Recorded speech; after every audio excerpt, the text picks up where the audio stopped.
আমরা তো চেয়েছি যে সমস্ত অ্যাপয়েন্টটাই ইলিগাল অ্যাপয়েন্টমেন্ট হলে সেখানে মেরিট ডিমেরিটে প্রশ্ন আসে না, তাহলে ফ্রেশ রিক্রুট করো।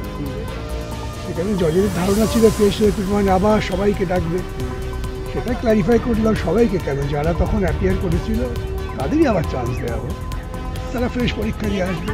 এবং তার জন্য যদি বয়সটা কোনো বাধা হয় সেটাকে কন্ডন করে দাও। এগ্রিগেশন সম্ভব না, সমস্ত প্রসেসটাই ইলিগাল হয়েছে। সেই জন্যে যখন কোনো প্রসেস ইলিগাল হয় তখন সেখান থেকে ভালো মন্দ বাঁচা যায় না। এটা আমাদের দুর্ভাগ্য যে কিছু ভালো ছেলেমেয়ে হয়তো ক্ষতিগ্রস্ত হয়েছে। এখন যদি বিচারপতিরা আমাদের সঙ্গে থাকেন তাহলে যাতে ফ্রেশ এরাই সিলেক্টেড হয়ে আসতে পারেন, সেই জন্যই ইনস্টিটিউশনাল করাপশান। এই জন্যেই যে করাপশানটা হয়েছে মূলত সরকার এবং এসএসসির মদত। আমি ব্যাখ্যা করে সমস্ত দেখিয়েছি নতুন করতে।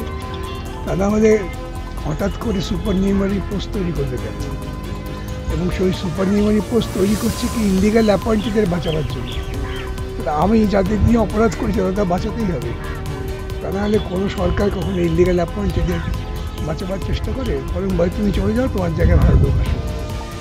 এবং যে পদ্ধতিতে সিলেকশন হয়েছে, নাইসাকে সিলেক্ট করেছে, এই সবটাই একটা বেআইনি কার্যক্রমের মধ্যে পড়ে। সেজন্যই বলেছি এসব ইনস্টিটিউশনাল করাপশন।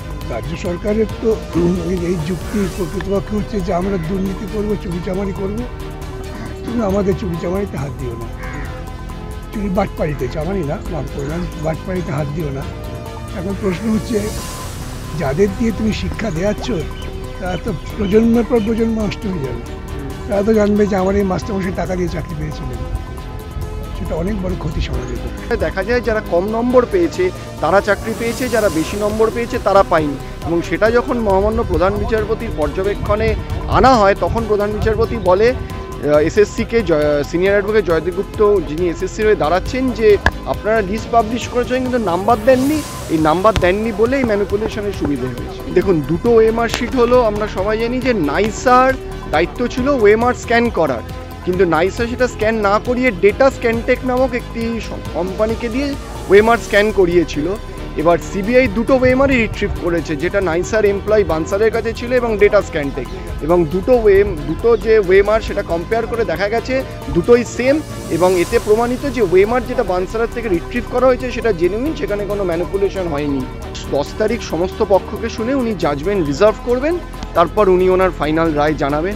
আজকে আরও একটা গুরুত্বপূর্ণ যেটা পয়েন্ট উঠে এসেছে যে ভ্যাকেন্সি যত তার চেয়ে বেশি অ্যাপয়েন্টমেন্ট, রেকমেন্ডেশন এসএসসি যত তার চেয়ে বেশি অ্যাপয়েন্টমেন্ট। এবং অদ্ভুত বিষয়, এসএসসি বলছে আমরা যারা এক্সেস অ্যাপয়েন্টমেন্ট পেয়েছে তাদেরকে আমরা রেকমেন্ডেশন দিইনি, কিন্তু বোর্ড বলছে আমরা তাদেরকে অ্যাপয়েন্টমেন্ট দিয়েছি কারণ এসএসসি আমাদের রেকমেন্ডেশন দিয়েছে বলে।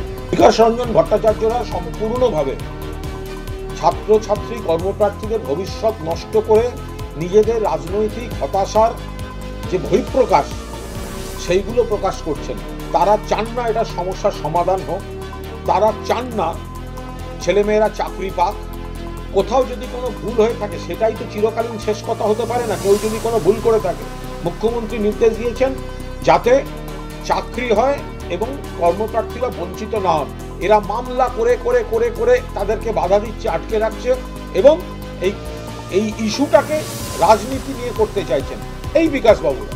ফলে আদালতে যেটা হচ্ছে, এই জটিলতাটা বিরোধীরা ইচ্ছাকৃতভাবে এটা তৈরি করে রাখছে।